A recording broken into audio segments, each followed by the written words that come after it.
أعوذ بالله من الشيطان الرجيم بسم الله الرحمن الرحيم السلام عليكم ورحمة الله وبركاته إن الحمد لله نحمده ونستعينه ونستغفره ونعوذ بالله من شرور أنفسنا ومن سيئات أعمالنا من يهده الله فلا مضل له ومن يضلله فلا هادي له وأشهد أن لا إله إلا الله وحده لا شريك له وأشهد أن محمدا عبده ورسوله أما بعد اللهم صل على محمد وعلى آل محمد كما صليت على إبراهيم وعلى آل إبراهيم إنك حميد مجيد اللهم بارك على محمد وعلى آل محمد كما باركت على إبراهيم وعلى آل إبراهيم إنك حميد مجيد. அன்பார்ந்த இஸ்லாமிய சொந்தங்களே, அகிலங்களை படைத்து அதை பராமரித்து பாதுகாத்து கொண்டிருக்கும் அல்லாஹுக்கே புகழ் அனைத்தும் உரித்தாகட்டுமாக.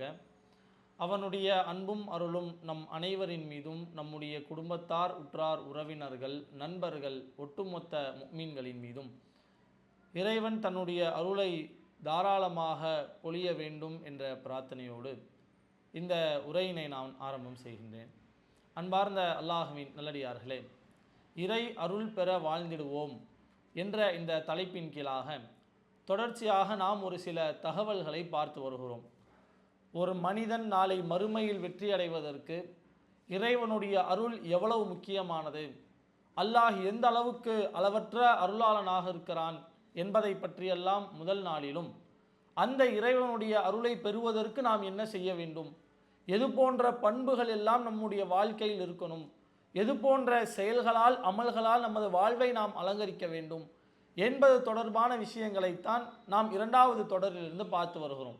அந்த அடிப்படையில் இரண்டாவது நாளிலே நாம் இறைவனுடைய அருள் பெறுவதற்கு என்ன வழி, அதற்கு நாம் என்ன செய்ய வேண்டும் என்ற அந்த விஷயங்களில் முதலாவதாக அல்லாஹுக்கும் அவனுடைய தூதருக்கும் கட்டுப்படுவதை பற்றி நாம் பார்த்தோம்.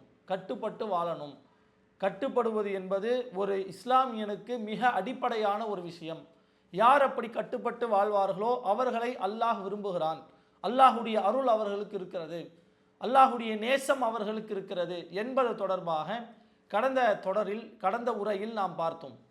அதன் தொடர்ச்சியாக இன்று நாம் எந்த விஷயத்தை பற்றி, எந்த பண்பை பற்றி பார்க்கவிருக்கிறோம் என்றால், இறைவனுடைய நேசத்தை பெறுவதற்கு, அல்லாஹ்வினுடைய அருளை பெறுவதற்கு ஒரு மிகச்சிறந்த வழிவகையாக அல்லாஹ் தன் திருமறை குர்ஆனில் ஒரு விஷயத்தை சொல்லி காட்டுகிறான். அல்லாஹ் அதை பற்றி சொல்லும் பொழுது, வல் முஃமினூன வல் முஃமினாத், முஃமினான ஆண்கள், இறை நம்பிக்கை கொண்ட பெண்கள், பஅதுஹும் அவ்லியாஉ பஅல், அவர்களில் சிலருக்கு உதவியாளர்கள் என்று இறைவன் சொல்லிவிட்டு, எப்படி எந்த விஷயத்தில் உதவி கொள்வார்கள், யஅமுரூன பில் மஅரூஃப், அவர்கள் நன்மையை ஏவுவார்கள், வயன்ஹவுன அனில் முன்கர், தீமையை விட்டும் மக்களை தடுப்பார்கள். இந்த விஷயத்தில் உதவியாளர்கள் அப்படின்னு அல்லாஹ் குர்ஆன்ல சொல்லி காட்டுறான். முஃமினான ஆண்கள், முஃமினான பெண்கள் ஒருவருக்கொருவர் நன்மையை ஏவிக்கொள்வார்கள், பிறருக்கு நன்மையை ஏவுவார்கள், வயன்ஹவுன அனில் முன்கர், தீமையை விட்டும் மக்களை தடுப்பார்கள் என்ற விஷயத்தை அல்லாஹ் சொல்லிவிட்டு, உலாயிக்க சயர்ஹமுஹுல்லாம், அவர்களைத்தான் அல்லாஹ் நேசிக்கிறான், அவர்களுக்கு தான் அல்லாஹ் அருள் புரிகிறான். இன்னல்லாஹ அசீசுன் ஹக்கீம், அல்லாஹ் மிகைத்தவன், அல்லாஹ் கண்ணியத்திற்குரியவன், அவன் நுட்பமானவன் என்று அல்லாஹ் குர்ஆனிலே சொல்லி காட்டுகிறான். யார் நன்மையை ஏவி தீமையை தடுக்கக்கூடிய இந்த காரியத்தை, இந்த செயலை சரிவரச் செய்வார்களோ, உலாயிக்க சயர்ஹமுஹுல்லாம், அவர்களுக்கு அல்லாஹுடைய அருள் இருக்கிறது, அல்லாஹ் அவர்களுக்கு தன்னுடைய அருளை வழங்குகிறான் என்பதை இறைவன் திருமறை குர்ஆனிலே சொல்லி காட்டுவதை நாம் பார்க்கிறோம். அல்லாஹுடைய அருளை நாம் பெறுவதற்கு ரொம்ப ஈஸியான சுலபமான ஒரு வழி என்ன தெரியுமா? நமக்கு என்ன தெரியுமோ மார்க்கத்தை பற்றி, இறைவனை பற்றி, இறைவனுடைய தூதரை பற்றி எதை நாம் அறிந்து வைத்திருக்கிறோமோ, நமக்கு தெரிஞ்ச விஷயத்தை மற்றவங்க கிட்ட சொல்றது. அது ரொம்ப சின்னதாக இருந்தாலும் சரி, பெரிய விஷயமா இருந்தாலும் சரி, ஒரே ஒரு வசனத்தை தெரிந்தாலும் எடுத்து சொல்ல வேண்டும் என்று அல்லாஹ்வுடைய தூதர் சொல்றாங்க. இப்போ நமக்கு எது தெரியுமோ அதை பிறருக்கு எடுத்து சொல்ல வேண்டும் என்ற ஒரு நிலைப்பாட்டில், என்ற ஒரு சிந்தனையில் நாம் இருக்கணும். ஆனால் இன்று முஸ்லீம்கள் அந்த நிலையில் தான் இருக்கிறாங்களா? தனக்கு தெரிவதை பிறருக்கு எடுத்துரைக்க வேண்டும் என்ற சிந்தனை எல்லா இஸ்லாமியரிடத்திலும் இருக்கிறதாம். பெரும்பான்மையான மக்களுடைய நிலை எப்படி இருக்கு? மார்க்கத்தை பிறருக்கு சொல்வதில், சத்தியத்தை பிறருக்கு எடுத்துரைப்பதில் சற்று சுயநலவாதிகளாக, சுயநலம் உடையவர்களாகத்தான் அதிகமான முஸ்லீம்கள் இருக்கிறாங்க. இஸ்லாமிய மார்க்கம்னால என்னங்க? இஸ்லாமிய மார்க்கத்தை ஒற்றை வரியில் அல்லாஹ்வுடைய தூதர் அவர்கள் சொல்லி காட்டும் பொழுது, அத்தீனு அந்நசீஹா, மார்க்கம் என்றாலே பிறருக்கு நலம் நாடுறது தான் அப்படின்னு ரசூலுல்லாஹ் சொன்னாங்க. இஸ்லாமிய மார்க்கத்திற்கும் சுயநலத்திற்கும் இடமே இல்லை. மார்க்கத்துக்கும் சுயநலத்துக்கும் சம்பந்தமே கிடையாது. தன்னலம் என்பது இஸ்லாத்தில் இருக்கவே கூடாது. வணக்கத்திற்கு தகுதியானவன் அல்லாஹ் ஒருத்தன் தான், அவனை தவிர வேறு இறைவன் இல்லை. யாரேனும் இந்த மார்க்கத்தை ஏற்றுக்கொண்டால் அவர் சுயநலமாக இருக்கக்கூடாது, அவர் பொதுநலமாகத்தான் வாழ வேண்டும், தன்னை விட பிறரைத்தான் முற்படுத்த வேண்டும், பிறருடைய நலத்தை தான் அவர் பேணி வாழ வேண்டும் என்று இஸ்லாமிய மார்க்கம் சொல்கிறது. ஆனால் இந்த மார்க்கத்தை ஏற்றுக்கொண்ட இஸ்லாமியர்கள் ஒரு சில விஷயங்களில் சுயநலமாக நடப்பதை நாம் பார்க்கிறோம். அதில் மிக முக்கியமான ஒன்று மார்க்கத்தை பிறருக்கு சொல்வது. எனக்கு சத்தியம் கிடைச்சிருச்சு, நான் நேர்வழியில் இருக்கிறேன், நான் தௌஹீத் கொள்கையில் பயணிக்கிறேன், நான் கரெக்டாக தொழுகிறேன், கரெக்டாக நோன்பு வைக்கிறேன், என்னிடத்தில் செல்வம் இருந்தால், பொருளாதாரம் இருந்தால், என்னுடைய செல்வத்தை அல்லாஹுடைய பாதையிலே நான் செலவழிக்கிறேன். ஆனால் அவருடைய உறவினர்கள், நண்பர்கள், உடன் பிறந்த சகோதரர்களை பார்க்கும் பொழுது அவங்களுக்கும் பள்ளிவாசலுக்கும் சம்மந்தமே இருக்காது. தொழுகனா என்னன்னே தெரியாமல் வாழ்ந்துகிட்டு இருப்பாங்க. அவங்களுக்கு மார்க்கத்தை சொல்லலாம்ல? அவனுக்கு சொல்றதெல்லாம் நம்ம வேலை இல்லை பாய். நம்ம கரெக்டாக இருக்கிறோமா, நம்ம கரெக்டாக தொழுகிறோமா, நம்ம கரெக்டாக நோன்பு வைக்கிறோமா, அவ்வளவுதான், நம்மளுடைய பணி முடிஞ்சிருச்சு, நம்மளுடைய வேலை முடிவடைந்து விட்டது என்பதாக அதிகமான முஸ்லீம்கள் கருதுகிறார்கள். இந்த நசீஹான்ற வார்த்தை இருக்குல்லங்க, பிறர் நலம் நாடுதல், இந்த வார்த்தையினுடைய அகராதி பொருள், டிக்ஷனரி மீனிங்கை பார்க்கும்போது நசீஹா என்ற இந்த வார்த்தைக்கு ஹதருன், பிறருக்கு எச்சரிக்கை செய்கிறது, உபதேசம் செய்கிறது என்ற பொருள்களை எல்லாம், அர்த்தங்களை எல்லாம் தந்திருப்பாரு. அது எப்படி பிறருக்கு எச்சரிக்கை செய்கிறது, நலம் நாடுறதாகும்? உதாரணத்துக்கு ஒருத்தர் எப்போ பார்த்தாலும் மது பழக்கத்தில் மூழ்கி கிடக்கிறார், போதை பழக்கத்துக்கு அடிமையாகி இருக்கிறார். நம்ம ஒரு எச்சரிக்கை செய்கிறோம், மது அருந்தாத, போதைக்கு அடிமையாகாத, உன்னையே அதை அழிச்சிரும், நீ நாசமாக போயிடுவ, ஏராளமான பாதிப்புகள் உன்னுடைய உடலுக்கு ஏற்படும், பல நோய் வரும், இப்படி எச்சரிக்கை செய்து அவர் அந்த பழக்கத்திலிருந்து மீண்டு விடுவாரையானால் நம்ம என்ன பண்ணியிருக்கிறோம்? அவருக்கு நலம் நாடி இருக்கிறோம். அப்போ இந்த உலகத்தில் ஒரு விஷயத்தை நாம் எடுத்துரைக்கிறோம், இந்த உலக ரீதியான விஷயத்தில் அவருக்கு நலம் நாடுகிறது. அதை விட மிக முக்கியமான ஒன்று, நாளை மறுமையில் மிக பெரும் வேதனையிலிருந்து பிறரை காப்பாற்றுவது, நரகத்திலிருந்து சுவனத்தை நோக்கி அவர்களை அழைப்பது. இதுதான் பிறர் நலம் நாடக்கூடிய பணியிலேயே தலை சிறந்த ஒரு பணி, இஸ்லாத்தினுடைய அடிப்படையான ஒரு பணி. ஆனால் இந்த பணியை இஸ்லாமியர்கள் சரியாக செய்வது இல்லை. அதில் சற்று சுயநலம் காட்டுவதை நாம் பார்க்கிறோம். எனக்கு மார்க்கம் கிடைச்சிருச்சு, நான் கரெக்டாக இருக்கிறேன், மற்றவங்களுக்கு சொல்றதெல்லாம் எங்களுடைய வேலை கிடையாது. அதற்கென்று சிலர் இருப்பார்கள், ஆலிம்கள் இருக்கிறாங்க, தாயிக்கள், அழைப்பாளர்கள் இருக்கிறாங்க, நிர்வாகிகள் இருக்கிறார்கள். மார்க்க பிரச்சாரம் செய்கிறது, நோட்டீஸ் கொடுக்கிறது, போஸ்டர் ஓட்டுறது, தனிநபர் தாவாவுக்கு போகிறது, மெகாஃபோன் பிரச்சாரம் பண்ணுறது, இது எல்லாமே அவங்களுடைய வேலை தான். நம்ம என்ன பண்ணணும்? நம்ம பள்ளிக்கு வந்து தொழுதா போதும், நம்ம பள்ளியில் வந்து துவா கேட்டு கிளம்புனா போதும். பயான் பேசுகிறாங்களா, பயானில் அமர்ந்திருக்கிறோமா, பயானை கேட்டுட்டு கிளம்பிட்டா முடிஞ்சு போச்சு, நம்மளுடைய வேலை அவ்வளவுதான் என்று பெரும்பான்மையான முஸ்லீம்கள் இந்த நிலையில் தான் இருக்கிறார்கள். ஆனால் அல்லாஹ் குர்ஆனில் என்ன சொல்கிறான்? இறைவன் தன் திருமறை குர்ஆனிலே ஒட்டுமொத்த முஃமின்களை பார்த்து பேசுகிறான். குந்தும் ஹைர உம்மத்தின் கது உஹ்ரிஜத் லின்னாஸ், மக்களே, சமுதாயங்கள், தோற்றுவிக்கப்பட்ட சமுதாயங்களிலேயே நீங்கள் தான் சிறந்தவர்கள். முதலில் ஆதம் அலைஹிஸ்ஸலாம் அவர்களிலிருந்து இறுதி தூதர் நபிகள் நாயகம் ஸல்லல்லாஹு அலைஹி வஸல்லம் அவர்கள் வரை எத்துணை கோடி சமுதாயங்கள் தோன்றி இருக்குமோ அந்த சமுதாயத்திலேயே நீங்கள் தான் சிறந்தவர்கள், நீங்கள் தான் உயர்ந்தவர்கள், நீங்க தான் டாப்ல இருக்கிறீங்க அப்படின்னு அல்லாஹ் நம்ம எல்லாரையுமே பார்த்து சொல்றான். உங்களை பார்த்து, என்னை பார்த்து, ஒட்டுமொத்த முஃமின்களை பார்த்து இறைவன் பேசக்கூடிய ஒரு வாசகம் குன்தும் ஹைர உம்மத்தின் உஹ்ரிஜத் லின்னாஸ், மக்களுக்கு மத்தியில் தோற்றுவிக்கப்பட்ட சமுதாயத்திலேயே நீங்கள் தான் சிறந்தவர்கள். காரணம் என்ன? எதற்காக, எந்த நோக்கத்திற்காக அல்லாஹ் நம்மை சிறந்தவர்கள் என்று சொல்கிறான்? அதற்கான காரணத்தை இறைவன் பேசும் பொழுது, தஅமுருன பில் மஅரூஃப், நீங்க நன்மையை ஏவுறீங்க, வ தன்ஹவுன அனில் முன்கர், தீமையை விட்டும் மக்களை தடுக்கிறீர்கள். இதுதான்ப்பா காரணம், வேற எந்த நோக்கமும் இல்லை, வேற எந்த பெரிய காரணமும் கிடையாது. நீங்கள் சிறந்த சமுதாயமாக இருப்பதற்கான நோக்கம், இருப்பதற்கான காரணம், நீங்க நன்மையை ஏவுறீங்க, தீமையை விட்டு மக்களை தடுக்கிறீங்க. இந்த காரணத்தினால் நீங்கள் சிறந்தவர்கள் அப்படின்னு அல்லாஹ் நம்மளை பார்த்து சொல்றான். கொஞ்சம் யோசிச்சு பாருங்க, இறைவன் நம்மை பார்த்து சிறந்த சமுதாயம் என்ற ஒரு பட்டத்தை தருகிறான். ஆதம் அலைஹிஸ்ஸலாமுடைய சமுதாயத்துக்கு அல்லாஹ் கொடுக்கல, நூஹ் அலைஹிஸ்ஸலாம் அவங்களுடைய சமுதாயத்துக்கு அல்லாஹ் கொடுக்கல, ஹலீலுல்லாஹ் அல்லாஹ்வுடைய உற்ற தோழர் யாரு, நபி இப்ராஹிம் அலைஹிஸ்ஸலாம் அவங்களுடைய சமுதாயத்துக்கு அல்லாஹ் தரல. மூசா அலைஹிஸ்ஸலாம், ஈசா அலைஹிஸ்ஸலாம், யாக்கூப் அலைஹிஸ்ஸலாம், யூசுப் அலைஹிஸ்ஸலாம், எத்துணை கோடி நபிமார்கள் வந்திருக்கிறாங்க. அந்த நபிமார்களுடைய சமுதாயத்துக்கு இறைவன் தராத ஒரு சிறப்பை, ஒரு பட்டத்தை, ஒரு தகுதியை முஹம்மது நபி ஸல்லல்லாஹு அலைஹி வஸல்லம் அவங்களுடைய சமுதாயமான நமக்கு அல்லாஹ் தந்திருக்கிறான். எவ்வளோ பெரிய ஒரு பாக்கியம் இது! கொஞ்சம் யோசிச்சு பாருங்க. இப்போ உதாரணத்துக்கு, இந்த உலகத்தில் ஒருத்தர் 4 வருஷம் எம்பிபிஎஸ் படிக்கிறாரு, எம்பிபிஎஸ் பட்டம் அவருக்கு கொடுத்துட்டாங்க. அந்த பட்டத்தை அவர் வாங்கி விட்டார். தனியாக ஒரு கிளினிக்கை ஆரம்பிச்சிட்டாங்க. கிளினிக் ஆரம்பித்தாலே என்ன நடக்கும்? கொஞ்சம் கொஞ்சமாக பேஷண்ட்டெல்லாம் போய் பார்ப்பாங்க, உடம்பு சரியில்லை, இல்லை தும்மலாக இருக்குது, இருமலாக இருக்குது, மருந்து மாத்திரை வாங்குறதுக்காக போவாங்க.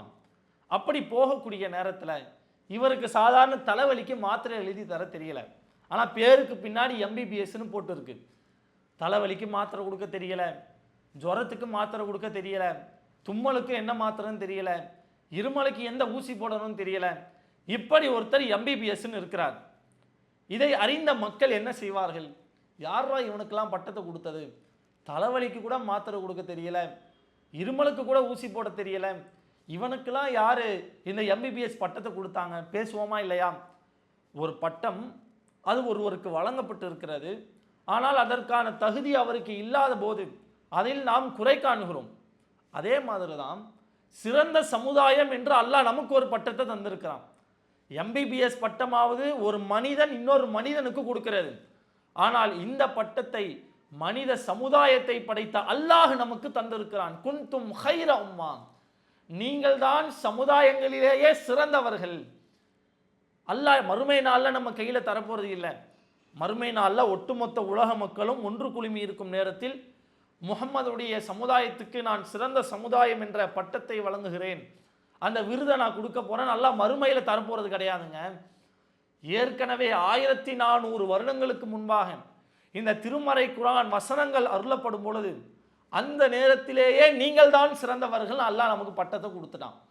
குன்தும் ஹைர உம்மத்தின் உஹ்ரிஜத் லின்னாஸ், மக்களுக்கு மத்தியில் தோற்றுவிக்கப்பட்ட சமுதாயங்களிலேயே நீங்கள் தான் சிறந்தவர்கள். அப்பவே அல்லாஹ் நம்முடைய கையிலே பட்டத்தை தந்திருக்கிறான். நாம் எல்லாம் பட்டதாரிகள். 5வது தான் படிச்சிருப்போம், 10வது தான் படிச்சிருப்போம். நாம் என்ன படிச்சிருக்கிறோன்றது இங்கே மேட்ரு இல்லை. ஆனால் இறைவனுடைய புறத்திலிருந்து நமக்கு ஒரு பட்டம் கிடைத்திருக்கிறது. நாம் அனைவருமே பட்டதாரிகள், சிறந்த சமுதாயம் என்ற பட்டம். ஆனால் அந்த பட்டத்திற்கான காரணத்தை அல்லாஹ் என்ன சொல்றான்? தஅமுருன பில் மஅரூஃப் வ தன்ஹவுன அனில் முன்கர், நீங்கள் நன்மையை ஏவுகிறீர்கள், தீமையை தடுக்கிறீர்கள். இந்த காரணத்துக்காகத்தான் உங்களுக்கு இந்த பட்டம். அப்போ அந்த செயல், அந்த காரணம் நம்முடைய வாழ்க்கையில் இல்லை என்றால் அந்த பட்டத்திற்கான தகுதி நம்மிடத்தில் இல்லாமல் போயிடும். ஒரு பட்டத்தை நம்ம வாங்கிட்டோம், ஆனால் அதற்கான தகுதி நம்மிடத்தில் இருக்கிறதா இல்லையா என்பதை நாம் சிந்திக்க வேண்டாமா? அல்லாஹ் இந்த இடத்துல ஆலிம்களை பார்த்து மாத்திரம் பேசவில்லை, தாயிக்களை மட்டும் குறிப்பிட்டு அல்லாஹ் சொல்லல, நபிமார்களை குறிப்பிட்டு அல்லாஹ் சொல்லல, கிளை நிர்வாகிகள், மாவட்ட நிர்வாகிகளை பார்த்து அல்லாஹ் பேசவில்லை, ஒட்டுமொத்த சமுதாயத்தையுமே பார்த்து அல்லாஹ் பேசுகிறான். குன்தும் ஹைர உம்மத்தின் உஹ்ரிஜத் லின்னாஸ், எல்லா மக்களையும் பார்த்து அல்லாஹ் சொல்றான், சமுதாயங்களிலேயே நீங்கள் தான் சிறந்த சமுதாயம். அப்போ இந்த பொறுப்பு என்பது மார்க்கத்தை அறிந்த ஆலிம்களுக்கு மட்டும்தான் என்று நாம் விளங்கி கொள்ளக்கூடாது. 4 வருஷம் 5 வருஷம் 7 வருஷம் மதரசாவில் படிச்சிருக்கிறாரா, அவர் தான் மார்க்கத்தை சொல்லணும், அவர் தான் சத்தியத்தை எடுத்துரைக்கணும், அவர் தான் பயான் பண்ணணும், அவர் பண்ற பயானை நம்ம கேட்கணும், அப்படி நாம் விளங்கி கொள்ளக்கூடாது. நமக்கு தெரிந்த எதுவாக இருந்தாலும் அதை நாம் பிறருக்கு எடுத்துரைக்கணும். அதனால தான் அல்லாஹ்வுடைய தூதர் சொன்னாங்க, பல்லிகு அன்னி வலவாயா, ஒரு வசனம் ஒற்றை செய்தி என்னிடத்தில் உங்களுக்கு வந்தாலும் அதை நீங்கள் பிறருக்கு எடுத்து சொல்லுங்கள். ஒரு வசனம் கூட தெரியாத அளவுக்கா இன்றைய இஸ்லாமியர்கள் இருக்கிறாங்க? ஒன்றும் இல்லைங்க. வணக்கத்திற்கு தகுதியானவன் அல்லாஹ் ஒருத்தன் தான், இந்த விஷயம் தெரியாதா? முஹம்மது என்பவர் தான் அல்லாஹ்வுடைய தூதர், இந்த விஷயம் தெரியாதா? அவர்களை தாண்டி வேறு யாருக்கும் கட்டுப்படக்கூடாது, யாரையும் பின்பற்றக்கூடாது, இமாம்களை பின்பற்றக்கூடாது, மதுஹபுகளை பின்பற்றக்கூடாது, சஹாபாக்களை பின்பற்றக்கூடாது, தாபியின்கள் தபா தாபியின்கள் இப்படி யாரையும் பின்பற்றக்கூடாது. பின்பற்றப்படுவதற்கு தகுதியானவர் அல்லாஹ்வுடைய தூதர் மட்டும்தான் என்ற இந்த விஷயம் தெரியாதாம்? இதை கூட அறியாமலா இன்று எத்தனையோ இஸ்லாமியர்கள் தௌஹீத்வாதிகள் இருக்கிறாங்க. இருந்தாலும் மார்க்கத்தை பிறருக்கு சொல்வதிலே சற்று அலட்சியத்தை, சுயநலத்தை காட்டுவதை நாம் பார்க்கிறோம். அல்லாஹ் தன் திருமறை குர்ஆன்ல எத்தனையோ உயிரினங்களை வைத்து நமக்கு படிப்பினை தருகிறான். ஏராளமான உயிரினங்களை வைத்து அல்லாஹ் நமக்கு படிப்பினை தரான். அதில் இருக்கிறதுலேயே ஒரு சிறிய படைப்பினம் தான் எறும்பு. இந்த எறும்பை பற்றி அல்லாஹ் திருமறை குர்ஆனிலே சொல்லி காட்டும் பொழுது, ஒரு எறும்பு புற்று இருக்கிறது.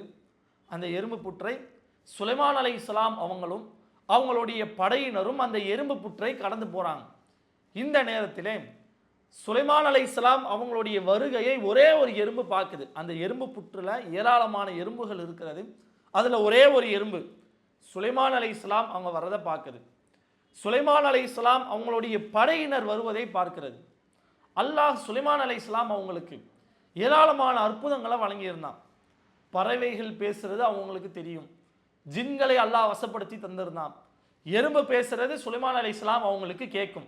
அந்த மாதிரி அல்லாஹ் ஒரு அருட்கொடையை, ஒரு அத்தாட்சியை, ஒரு சான்றை இறைவன் சுலைமான் அலைஹிஸ்ஸலாம் அவங்களுக்கு தந்திருந்தான். அந்த அடிப்படையில் இந்த எறும்பு சுலைமான் அலைஹிஸ்ஸலாம் அவங்களுடைய வருகையை பார்த்து, அவங்களுடைய படையினர்கள் வருவதை பார்த்து, இந்த எறும்பு ஏனைய எறும்புகளை பார்த்து பேசுகிறது. யா ஐயுஹன் நமுல், எறும்பு கூட்டமே, உதுகுலு மசாக்கினக்கும், உங்களுடைய குடியிருப்புகளுக்குள் நீங்கள் நுழைந்து விடுங்கள். லா யஹ்திமன்னக்கும் சுலைமான், சுலைமான் உங்களை மிதித்து விட வேண்டாம். வ ஜுனூதுஹு, அவருடைய படையினர்கள் வருகிறார்கள், அவர்களும் உங்களை மிதித்து விட வேண்டாம். வஹும் லா யஷ்குரூன், அவங்க கண்ணுக்கெல்லாம் நம்ம தெரிய மாட்டோம்பா, அவர்கள் எல்லாம் நம்மை அறிய மாட்டார்கள், நம்மளை மிதிச்சிருவாங்க, உள்ள ஓடி போயிருங்க, ஒளிந்து கொள்ளுங்கள் என்று ஒரு எறும்பு ஏனைய எறும்புகளை பார்த்து பேசுகிறது. கொஞ்சம் யோசிச்சு பாருங்க, அந்த எறும்பு நினைச்சிருந்தா என்ன பண்ணியிருக்கலாம்? சுலைமான் அலைஹிஸ்ஸலாம் அவங்க வர்றதை அந்த எறும்பு பார்க்குது. சுலைமான் அலைஹிஸ்ஸலாமுடைய படையினர் வருவதையும் அந்த எறும்பு பார்க்கிறது. பார்த்த அந்த எறும்பு நினைத்திருந்தால் தன்னை மட்டும் தற்காத்து கொண்டிருக்கலாம். ஆமாவா இல்லையா? அவங்க வரதை பார்த்த உடனே அந்த எறும்பு இது மட்டும் ஓடி போய் ஒளிஞ்சிருக்கலாம். ஆஹா, சுலைமான் வராரு, அவங்களுடைய படையினர்கள்லாம் வர மாதிரி தெரியுது, நம்ம நைஸா வீட்டுக்குள்ள ஓடி போய் ஒளிஞ்சிக்கலாம் என்று இந்த எறும்பு தன்னை மட்டும் தற்காத்து கொண்டிருக்கலாம். ஆனால் அந்த எறும்பு செஞ்ச காரியத்தை பார்த்தீங்களா? தான் மட்டும் பாதுகாக்கப்பட்டால் போதாது, நான் மட்டும் தப்பிச்சா போதாது, என்னோடு இருக்கக்கூடிய சக எறும்புகளும் இவர்களிடத்தில் சிக்கி தவித்து விடக்கூடாது என்ற ஒரு சிந்தனை எறும்புக்கு இருந்தது. இதன் மூலம் அல்லாஹ் நமக்கு என்ன உணர்த்துறான் தெரியுமா? நான் மட்டும் தப்பிச்சா போதாது, நான் மட்டும் பாதுகாக்கப்பட்டால் போதாது, தன்னோடு இருப்பவர்களும் பாதுகாக்கப்பட வேண்டும் என்ற பொதுநலமான ஒரு சிந்தனை ஓரறிவு படைத்த எறும்புக்கு இருந்தது. ஒரே ஒரு அறிவு படைத்த எறும்புக்கு இப்படி ஒரு சிந்தனை இருக்கும் பொழுது 6 அறிவு படைத்த மனிதர்கள் நீங்கள் எப்படி இருக்கிறீர்கள் என்ற ஒரு கேள்வியைத்தான் இந்த சம்பவத்தின் மூலம் அல்லாஹ் நம்மிடத்துல கேட்கிறான். ஒரே ஒரு அறிவுங்க, ஒரு அறிவு படைத்த எறும்பு கூட தான் மட்டும் தப்பித்தால் போதாது என்று பிறருடைய நலத்தின் மீது அக்கறை கொண்டிருக்கிறது. ஆனால் மனிதர்கள், குறிப்பாக இஸ்லாமியர்கள், பிறர் நலம் நாடுவதுதான் இஸ்லாம் என்ற இந்த விஷயத்தை ஏற்றுக்கொண்ட முஸ்லிம்கள், நான் மட்டும் தப்பிச்சா போதும் நினைக்கிறது நியாயமா? நான் மட்டும் சொர்க்கத்துக்கு போனா போதும் என்று நினைப்பது நியாயமானதாக இருக்குமா, சரியானதாக இருக்குமா? உன்னுடைய உறவுகள், நண்பர்கள், உன்னுடைய பெற்றோர்கள், பிள்ளைகள் அனைவரையும் சுவனத்திற்கு அழைத்து செல்ல வேண்டும் என்ற சிந்தனை உனக்கு வர வேண்டாமா? ஏன் இப்படி சுயநலமாக இருக்கிறீர்கள் என்பதைத்தான் இந்த சம்பவத்தின் மூலம் அல்லாஹ் நமக்கு ஒரு படிப்பனையா கொடுக்கிறான். எறும்பு கூட பிறர் நலத்தை நாடுவதைத்தான் விரும்பி இருக்கிறது, அதனால எச்சரிக்கை செஞ்சது. ஆனால் மனிதர்கள், நீங்கள் எச்சரிக்கை செய்கிறீர்களா? நீங்கள் மார்க்கத்தை எடுத்துரைக்கிறீர்களா? நரகத்தை பற்றி, அல்லாஹ்வுடைய வேதனையை, தண்டனையை பற்றி பிற மக்களுக்கு எச்சரிக்கை செய்ய வேண்டும் என்ற சிந்தனை உங்களுக்கு வருகிறதா? அல்லாஹ் திருமறையிலே கேள்வியாய் கேட்கிறானே, இந்த சம்பவத்தின் மூலம் அல்லாஹ் நமக்கு உணர்த்துகிறானே, நம்ம என்ன பதில் வச்சிருக்கிறோம்? எந்த அளவுக்கு நம்முடைய மார்க்க பிரச்சார பணி வீரியமாக சென்று கொண்டிருக்கிறது? பிறருக்கு மார்க்கத்தை எடுத்துரைக்க வேண்டும் என்ற இந்த விஷயத்தில் நாம் எவ்வளவு மும்முரமாக இருக்கிறோம்? கொஞ்சம் யோசித்து பாருங்கள். நபிமார்கள் எல்லாம் தங்களுடைய வாழ்க்கையவே பிறருக்கு மார்க்கத்தை எடுத்துச் சொல்வதற்காக அர்ப்பணித்தார்கள். நன்மையை ஏவுவதற்காக, தீமையை விட்டும் மக்களை தடுப்பதற்காகவே தன்னுடைய முழு நேரங்களை ஒதுக்கினார்கள். வேலை வெட்டிக்கு போறதை விட, சம்பாதிக்க செல்வதை விட முழுக்க முழுக்க தாவா பணியைத்தான் தங்களுடைய முழு பணியாக, முழு வேலையாக பார்த்தார்கள். எந்த அளவுக்கு? நபி நூஹ் அலைஹிஸ்ஸலாம் அவர்களை உதாரணமாக நாம் எடுத்துக்கொள்ளலாம். அல்லாஹ் திருமறையில் நூஹ் என்ற அத்தியாயத்தில் தொடர்ச்சியாக சொல்கிறான். நூஹ் அலைஹிஸ்ஸலாம் அவங்க தன்னுடைய சமுதாயத்துக்கு நன்மையை ஏவுறாங்க, தீமையை விட்டு மக்களை தடுக்கணும்னு நினைக்கிறாங்க, மார்க்கத்தை எடுத்து சொல்கிறாங்க. யா கௌமி, என்னுடைய சமுதாயமே, இன்னீலக்கும் நதீரும் முபீன், நான் உங்களுக்கு எச்சரிக்கை செய்யக்கூடியவன், நற்செய்தி சொல்லக்கூடியவன். அனி அபுதுல்லாம், நீங்கள் அல்லாஹுவை மாத்திரம் வணங்குங்கள். வத்தகூஹு வஅதீஊன், அல்லாஹுக்கு நீங்கள் கட்டுப்படுங்கள், அல்லாஹ்வையே நீங்கள் அஞ்சுங்கள். சத்தியத்தை, ஏகத்துவத்தை, ஓரிரை கொள்கையை நூஹ் அலைஹிஸ்ஸலாம் அவங்க சமுதாயத்துக்கு எடுத்து சொல்றாங்க. ஏகத்துவ பிரச்சாரத்தை மக்களுக்கு எடுத்துரைக்கிறாங்க. எந்த அளவுக்கு பிரச்சாரம் பண்ணாங்க தெரியுமா? அந்த அத்தியாயத்திலேயே தொடர்ச்சியாக நம்ம பார்க்கும்போது நூஹ் அலைஹிஸ்ஸலாம் அவங்க அல்லாஹ்விடத்துல சொல்றாங்க, ரப்பி, என்னுடைய இறைவா, இன்னி தஅவுது கௌமி லைலன் வ நஹாரா, நான் இரவு நேரத்திலும் பகல் நேரத்திலும் என்னுடைய சமுதாயத்துக்கு மார்க்கத்தை எடுத்துரைத்தேன். எப்படிப்பட்ட ஒரு வாசகம் பாருங்க. நம்மளை யாராவது அப்படி சொல்ல முடியுமா? நைட்டு நேரம், தூங்குற நேரம்னு பார்க்கல, காலையில் வேலைக்கு போய் சம்பாதிக்கிற நேரம், பொருளாதாரத்தை சேகரிக்கக்கூடிய நேரம்னு பார்க்கல, எல்லா நேரத்திலும் மார்க்க பிரச்சாரத்தை தான் நான் செஞ்சேன். நம்மளை யாராவது ஒருத்தர் சொல்ல முடியுமா?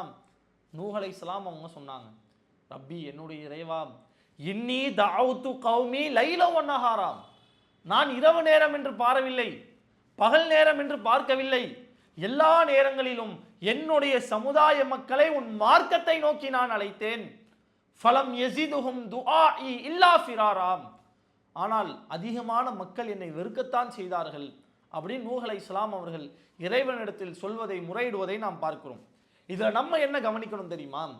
இரவு நேரம் பகல் நேரம் என்று பாராமல் எல்லா நேரங்களிலும் மக்களுக்கு மார்க்கத்தை எடுத்து சொல்வதைத்தான் நபிமார்கள் தங்களுடைய முழு வேலையாக பார்த்தார்கள். அந்த அளவுக்கு மார்க்க பிரச்சாரம் செஞ்சாங்க. இப்படி இவர்கள் மார்க்க பிரச்சாரத்தை செய்வதற்கான தூண்டுகோலாக என்ன இருந்தது? அவர்களும் மனிதர்கள் தான், நாமும் மனிதர்கள் தான். அவங்க இந்த அளவுக்கு பிரச்சாரம் பண்ணியிருக்கிறாங்க. அதில் ஒரு கால்வாசி 10%, 5% கூட நம்மளால பண்ண முடியல. அப்போ இந்த அளவுக்கு நம்மளுடைய நிலை பின்தங்கி இருப்பதற்கான காரணம் என்ன? எது அவர்களை அவ்வளவு மார்க்க பிரச்சார பணியிலே ஈடுபட செய்தது என்பதை நாம் சிந்திக்கும் பொழுது கவலைதான் அதனுடைய பதிலாக வந்து நிற்கிறது.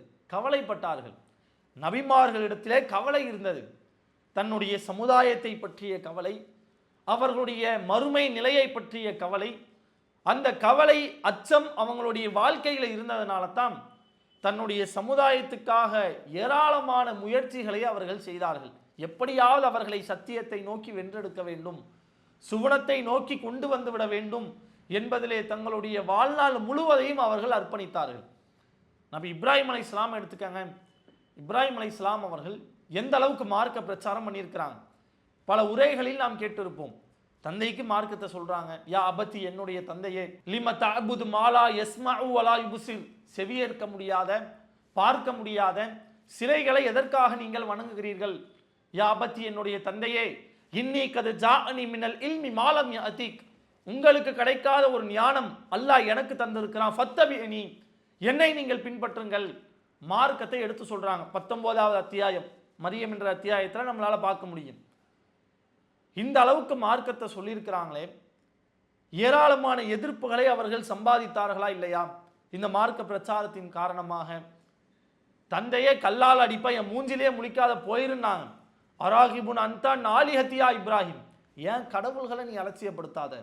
ல இல்லம் தந்தஹி ல அர்ஜுமன்னக், இந்த காரியத்தை நீ விடலன்னு சொன்னா உன்னை நான் கல்லாலே அடிப்பண்ணாங்க. தன்னை தான் பெற்றெடுத்த மகன் என்று கூட பாராமல் கல்லாலேயே அடித்து கொல்லுவன்னு சொல்லியிருக்கிறாங்கன்னா, இப்போ எந்த அளவுக்கு எதிர்ப்புகளை சம்பாதித்தார்கள். இருந்தாலும் தொடர்ச்சியாக அவர்கள் மார்க்க பிரச்சாரத்தை செய்ததற்கான தூண்டுகோலாக என்ன இருந்தது? இப்ராஹிம் அலைஹிஸ்ஸலாம் அவங்க தன்னுடைய தந்தை இடத்துல சொல்றாங்க. அந்த வாசகத்தில் இருந்து நாம் புரிந்து கொள்ளலாம். நபி இப்ராஹிம் அலைஹிஸ்ஸலாம் அவர்கள் தன்னுடைய தந்தையை பார்த்து, யா அபதி, என் தந்தையே, இன்னி அஹாஃபு ஐய மஸ்ஸக அதாபுன் மினர் ரஹ்மான், அளவற்ற அருளாளனிடமிருந்து உங்களுக்கு ஒரு வேதனை வந்து விடுமோன்னு நான் பயப்படுறேன். அல்லாஹ் உங்களை தண்டிச்சிருவானோன்னு நான் பயப்படுறேன்.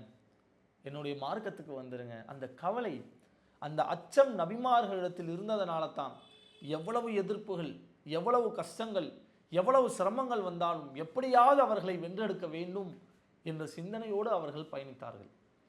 அல்லாஹுடைய தூதர் அவர்கள் நபிகள் நாயகம் ஸல்லல்லாஹு அலைஹி வஸல்லம் அவங்களுடைய பிரச்சார பணியை பற்றி அல்லாஹ்வே குர்ஆன்ல சொல்றான். 18வது அத்தியாயத்தில் அல்லாஹ் சொல்லும் பொழுது, ஃபலஅல்லக பாஹிஉன் நஃப்ஸக அலா ஆசாரிஹிம் இதுலம் யுமினூ பிஹாதல் ஹதீஸ் அஸஃபா. அல்லாஹ் சொல்ற காரணத்தை பாருங்க. நபியே, உங்களுடைய சமுதாயத்துக்கு மார்க்கத்தை எடுத்து சொல்றீங்க, அவர்கள் நம்பாத காரணத்தினால் அவங்களுக்காக கவலைப்பட்டு உங்களை நீங்களே மாய்த்து கொள்வீர்களாம் அப்படின்னு அல்லாஹ் ரசூலுல்லாஹ் பார்த்து கேட்கிறான். நபியே, சமுதாயத்துக்கு மார்க்கத்தை நீங்க எடுத்து சொல்றீங்க, அவர்கள் சத்தியத்தை ஏற்கவில்லை, நம்ப மறுக்கிறார்கள். அவர்கள் நம்பாத காரணத்தினால் சத்தியத்தை ஏற்கவில்லையே என்பதற்காக அவங்களுக்காக நீங்கள் கவலைப்பட்டு, நபியே, உங்களுடைய உயிரே போயிரும் போலையே, உங்களை நீங்களே மாய்த்து கொள்வீர்கள் போலையே என்ற வாசகத்தை அல்லாஹ் திருமறையில் பயன்படுத்துவதை நாம் பார்க்கிறோம். இப்போ ரசூலுல்லாஹ் எவ்வளவு கவலைப்பட்டிருக்காங்க. இன்னொரு இடத்துல அல்லாஹ் சொல்லும் பொழுது, இன்னல்லாஹ யுதில்லு மையஷா, அல்லாஹ் தான் நாடியோரை வழிகேட்டிலேயே விட்டு விடுவான். எவ்வளவுதான் பிரச்சாரம் பண்ணாலும் நேர் வழி கிடைக்காதுங்க. காலையிலிருந்து நைட்டு வரைக்கும் விடிய விடிய அவங்களுக்கு எவ்வளவு பிரச்சாரம் பண்ணாலும் செவிடங்காதல சங்கு ஊதுறதுன்னு சொல்லுவாங்கல்ல, அந்த மாதிரி தான். அல்லாஹ் நாடலைன்னா நேர் வழி கிடைக்க வாய்ப்பே இல்லை. யஹ்தி மையஷா, அதே சமயத்தில் ஒரே ஒரு தடவை ஒருத்தருக்கு சொன்னாலும் அல்லாஹ் நாடுனா நேர் வழி கொடுத்துருவான். அதைத்தான் அல்லாஹ் சொல்லி காட்டுறான். இன்னல்லாஹ் யுதில்லு மையஷா, தான் நாடியோரை வழிகேட்டிலேயே விட்டு விடுவான். யஹ்தி மையஷா, தான் நாடியோருக்கு உடனே நேர்வழியும் தந்துடுவான். ஃபலா தத்ஹப் நஃப்ஸுக அலைஹிம் ஹஸராத், எனவே நபியே, அவர்களுக்காக கவலைப்பட்டு உங்க உயிர் போயிட வேண்டாமே. மார்க்கத்தை சொல்றது தானே உங்களுடைய வேலை, சத்தியத்தை எடுத்துரைப்பது மட்டும்தானே உங்களுடைய பணி. அவர்களுக்கு நேர்வழி கிடைப்பது, அவர்கள் அசத்தியத்தில் அப்படியே இருப்பது எல்லாம் என் கையில் இருக்கு. என்னுடைய அதிகாரம். நான் நாடுனா நேர்வழி கொடுப்பேன், நான் நாடலையா வழிகேட்டிலேயே விட்டு விடுவேன். அவர்களுக்கு சத்தியம் கிடைக்கவில்லை என்பதற்காக நீங்கள் கவலைப்பட்டு நபியே உங்க உயிர் போயிட வேண்டாம். அல்லாஹ் தூதரை பார்த்து பேசுகிறான். இந்த கவலை நம்முடைய வாழ்க்கையில் இருந்தால் நிச்சயமாக நாமும் மார்க்க பிரச்சார பணியில் மிக தீவிரமாய் செயல்படுவோம். அல்லாஹ்வுடைய தூதர் தன்னுடைய சமுதாய மக்களுக்காக தன் உயிர் போகக்கூடிய அளவுக்கு கவலைப்பட்டிருக்கிறார்கள். நம்மளுடைய வாழ்க்கையை யோசிச்சு பாருங்க. நம்முடைய உறவினர்கள், நம்முடைய நண்பர்கள், நம்முடைய பெற்றோர்கள், நம்முடன் பிறந்த சகோதரர்கள் எத்தனையோ பேர் அல்லாஹ்விற்கு இணை வைக்கக்கூடிய காரியங்களை செய்கிறார்கள். அல்லாஹும் அல்லாஹுடைய தூதரும் காட்டித்தராத அனாச்சாரங்களை அரங்கேற்றி கொண்டிருக்கிறார்கள். அவர்களுக்காக என்றாவது ஒரே ஒரு நாள் நாம் கவலைப்பட்டிருக்கிறோமாம்? உண்மையிலேயே அந்த கவலை நம்முடைய வாழ்க்கையில் இருக்குமேயானால் நிச்சயமாக நபிமார்கள் செய்ததை போன்ற ஒரு பிரச்சாரத்தை நம்மாலும் செய்ய முடியும். நபிமார்கள் எந்த அளவுக்கு நன்மையை ஏவி தீமையை தடுத்தார்களோ அதே போன்ற பணியை நம்முடைய வாழ்க்கையிலும் நாம் செய்ய முடியும். சமுதாய மக்களை நினைத்து நாம் கவலைப்பட வேண்டும். சுற்றிலும் பாருங்கள், மக்களுடைய அவல நிலையை பாருங்கள். எந்த அளவிற்கு மார்க்கத்தை கடைபிடிப்பதில் பின்தங்கி இருக்கிறார்கள் என்பதை பாருங்கள். எந்த அளவுக்கு அல்லாஹ் காட்டித்தராத பிதாத்தான காரியங்களிலே மூழ்கி திளைக்கிறார்கள் என்று பாருங்கள். எப்படி அவங்கள நம்ம அப்படியே விட்டுறது? நாளைக்கு அவங்களாம் நரகத்துக்கு போனால் பிரச்சனை இல்லையா? அல்லாஹ் நரகத்தை வழங்கி அவர்களை தண்டித்தால் கவலை இல்லையா? அதை பற்றி நாம் சிந்திக்க வேண்டாமாம்? நாம் மட்டும் சொர்க்கத்துக்கு போனால் போதும் என்று நினைப்பது, இதை விட மிகப்பெரிய சுயநலம் வேற என்ன இருக்க முடியும்? இஸ்லாத்திற்கும் சுயநலத்திற்கும் துளியளவும் சம்பந்தம் இல்லை. அப்பேற்பட்ட ஒரு அற்புதமான மார்க்கத்தில் இருக்கக்கூடிய நாம் எல்லா விஷயத்திலும் பிறர் நலம் நாட வேண்டும் என்று சிந்திக்க வேண்டாமா? அந்த பிறர் நலம் நாடக்கூடிய விஷயத்திலேயே தலை சிறந்ததாக இருக்கக்கூடிய நன்மையை ஏவி தீமையை தடுக்கும் இந்த காரியத்தில் அதிகம் ஈடுபட வேண்டாமா? எல்லா மக்களுக்கும் நன்மையை எடுத்துரைக்க வேண்டாமா? தீமையை விட்டும் அவர்களை நாம் தடுத்து கொண்டு வர வேண்டாமா? இந்த காரியத்தை நாம் சரிவர செய்வோமேயானால் நிச்சயமாக உலாய்க சயர்ஹமுல்லாஹ், அவர்களுக்குத்தான் அல்லாஹுடைய அருள் இருக்கிறது. நாம் செய்தால் நமக்கு தான் அல்லாஹுடைய அருள். மார்க்கத்தை எடுத்து சொல்லணும், சத்தியத்தை எடுத்துரைக்க வேண்டும், நன்மையை ஏவி தீமையை விட்டும் மக்களை தடுக்க வேண்டும். இந்த காரியத்தை நாம் செய்தால் அல்லாஹுடைய அருளை நாம் பெறலாம், அல்லாஹுடைய நேசம் நமக்கு கிடைக்கும், அல்லாஹுடைய பாசத்தை பெற்றவர்களாய் நாம் இருக்க முடியும். அந்த இறைவனுடைய அருள் நமக்கு கிடைக்குமே ஆனால் நாளை மறுமையிலே அதன் மூலமாக நாம் இலகுவாக வெற்றி அடையலாம். மறுமை வெற்றிக்காக வித்திடக்கூடிய இந்த இறை அருளை பெறுவதற்கு நமக்கு தெரிந்த எல்லா விஷயத்தையும் பிற மக்களுக்கு எடுத்துரைக்கணும், நன்மையை ஏவணும், தீமையை தடுக்கணும், மார்க்கத்தை சொல்லித்தரணும். இதிலே அதிகம் ஆர்வம் காட்ட வேண்டும். அல்லாஹுடைய அருளை பெறக்கூடிய நன்மக்களாய் நாம் இருக்க வேண்டும். இன்ஷா அல்லாஹ் தொடர்ச்சியாக இன்னும் இறைவனுடைய அருளை பெற்றுத்தரக்கூடிய எத்தனையோ காரியங்கள் இருக்கிறது. அதை பற்றி நாம் பார்க்கலாம். வாஹிர் தவானா அல்ஹம்துலில்லாஹி ரப்பில் ஆலமீன். அஸ்ஸலாமு அலைக்கும் வரஹ்மத்துல்லாஹி வபரகாத்துஹு.